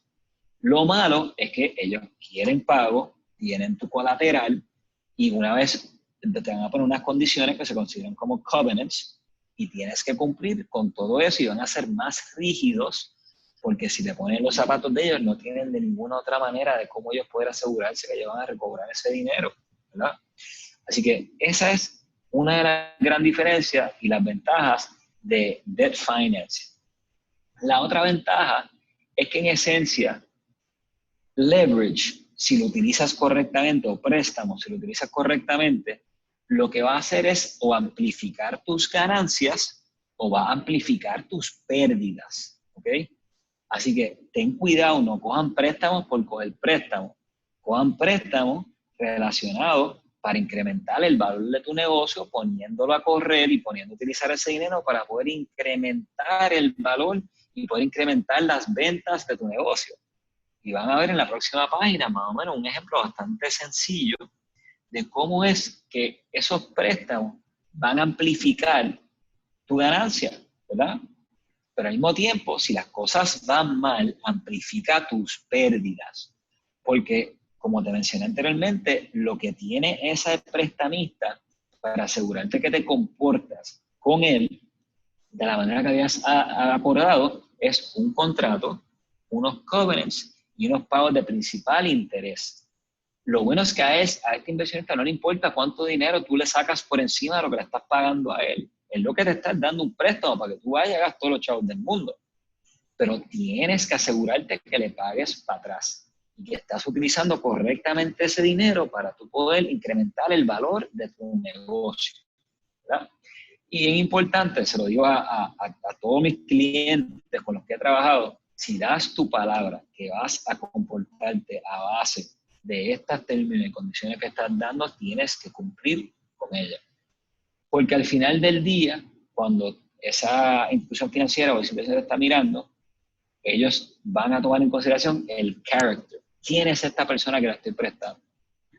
Y en esta isla, igual que en el mundo de negocios, es una isla bien pequeña y si tú te acostumbras a dar tu palabra y no cumplirla, eventualmente te va a tener repercusiones que vas a tener personas que no te van a querer prestar dinero y estar asociado o afiliado contigo por esa misma razón. Así que es un poquito una tangente, pero el concepto que quiero que entiendan es que los préstamos son buenos en el sentido porque te van a ayudar a ti a poder incrementar el valor de tu negocio, pero al mismo tiempo, si coges demasiado de préstamo o si no utilizas bien ese préstamo, es lo que te puede llevar a causar una quiebra. Así que vamos a pasar a la próxima página, que es la inversa, ¿verdad? Si las cosas te van mal, pues va a haber que amplificarte tus pérdidas dramáticamente.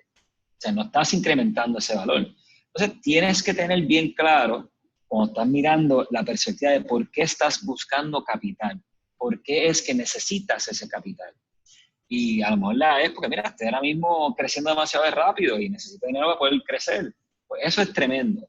Pero si lo que estás es buscando capital porque te estás pagando un salario muy alto, estás pagando comisiones demasiado de altas o porque estás en una situación complicada, pues ponte a pensar si en realidad lo que te hace falta es un prestamista o si lo que te hace falta es una reestructuración o un inversionista de capital, ¿verdad? Así que esas son cosas para que vayan pensando en relación a la utilización y los beneficios de los préstamos. En cuestiones de equity financing, la gran diferencia es que típicamente cuando alguien está invirtiendo en tu negocio, lo que quieren en realidad es dos cosas. Uno, que eventualmente le puedas pagar el dividendo.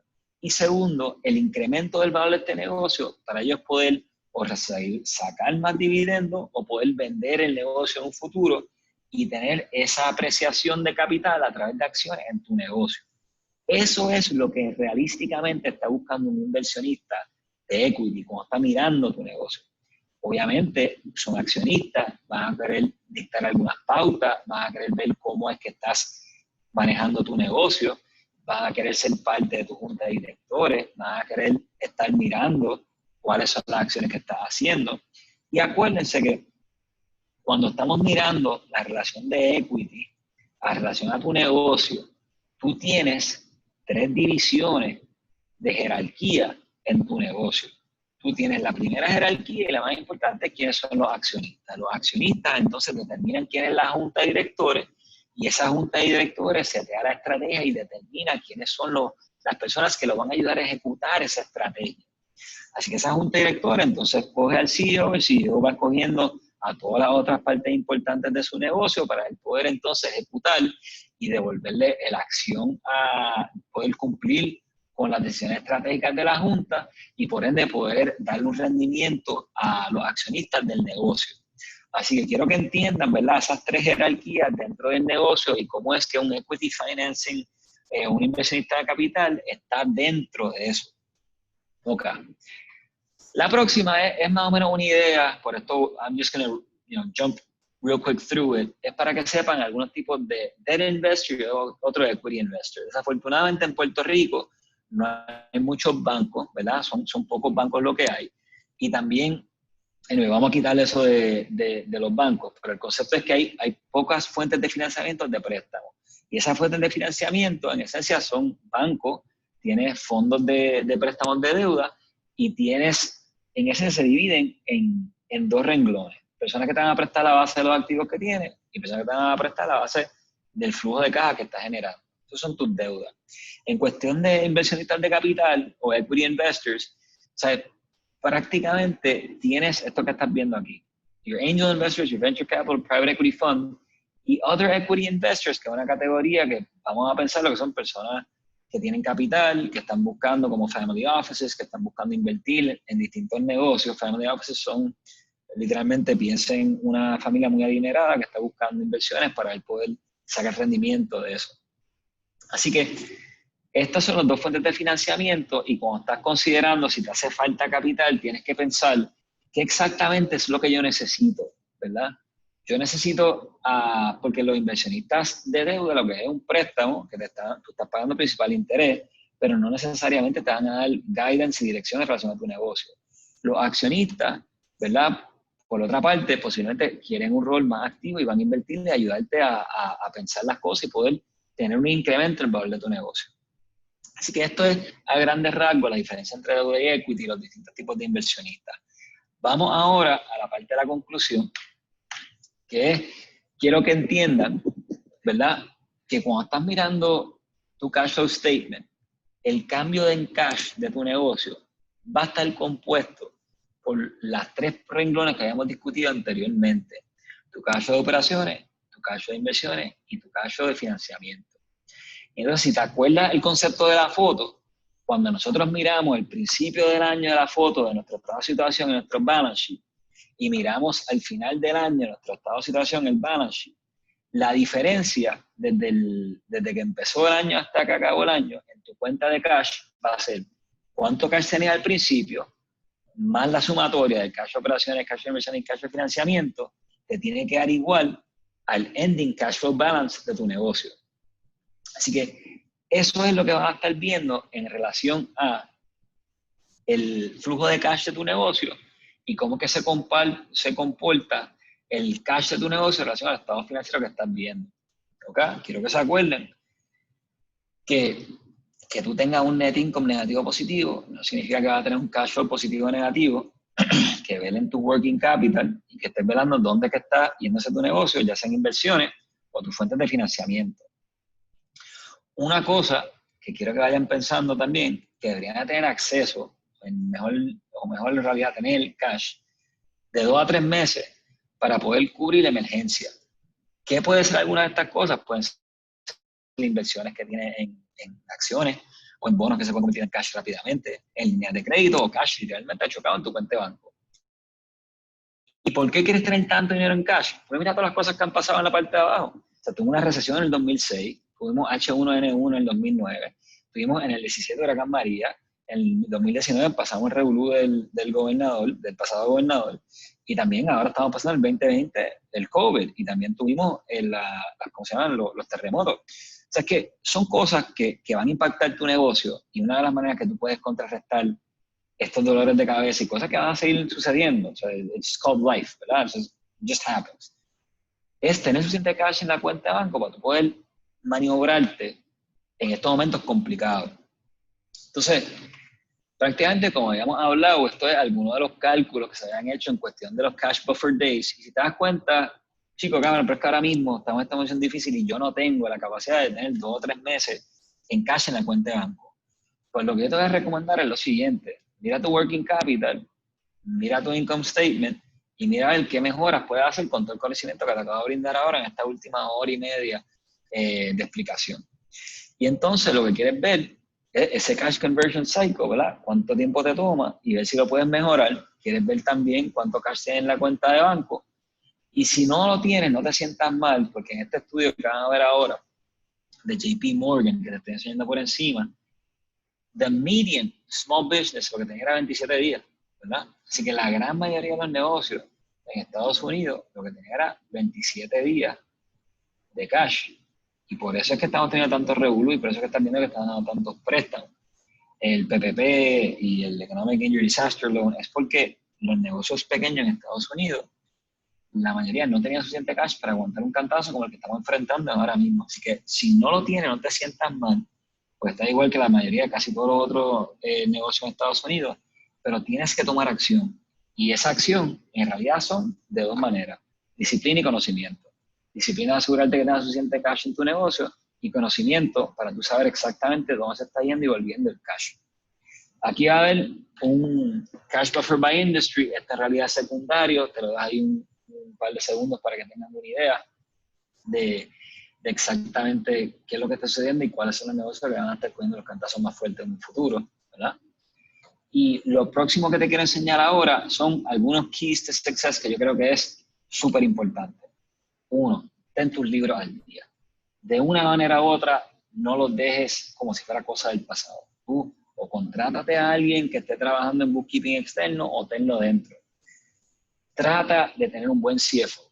Y un buen CFO no necesariamente tiene que ser un contable.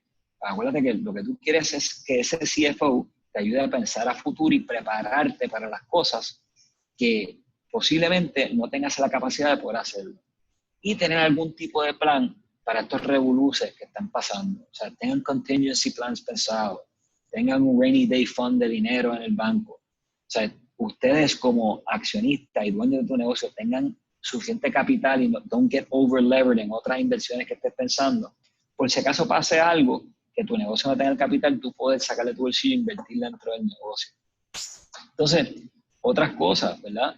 Un negocio que no está en crecimiento es un negocio que está dándole potencial a sus competidores a tener más participación del negocio.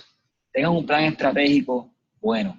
Piensen bien a dónde quieren llevar su negocio y cómo es que ustedes se comportan para poder ejecutar ese plan. Y a mí me encanta, yo no sé quién fue que dijo esta última oración, ¿verdad? Pero revenue is vanity, profit is sanity, but cash is king. Nunca se olviden de eso. ¿Quién es el rey de la jungla de los negocios? Se llama cash. Y con eso prácticamente se concluye la presentación. Una vez más, le quiero dar las gracias a Colmena 66 por haberme invitado. Yo soy bien orgulloso de estar aquí en Puerto Rico y de poder brindar mis conocimientos a otros empresarios. Y nada, o sea, estamos aquí para ustedes. Cualquier cosa, estamos a sus órdenes. Colmena, le felicito a Colmena 66 por todo el buen trabajo que han hecho y por mantenernos tan informados. Y me siento muy agradecido de ser parte de la familia Colonia 66. Y nuevamente estoy aquí en Puerto Rico. O sea, nosotros tenemos un negocio de asesoría financiera. Cualquier cosa que necesiten, estamos aquí para ayudar. Así que, Yahani, con eso concluye la presentación y te paso la batuta. Tremendo, Cameron. Estuvo súper bueno. Y, ¿verdad? Si tienes un tiempito para discutir tres preguntas que están relacionadas. Nos preguntaron cómo se determina el valor de la depreciación, a cuánto tiempo se deprecian los equipos y cómo se determina el salvage value. Entiendo que las tres están relacionadas, así que por eso te las digo las tres juntas. No, perfecto. Eso en realidad, o sea, el US GAAP tiene algunos standards. US GAAP es las reglas que se tienen que dejar llevar los contables.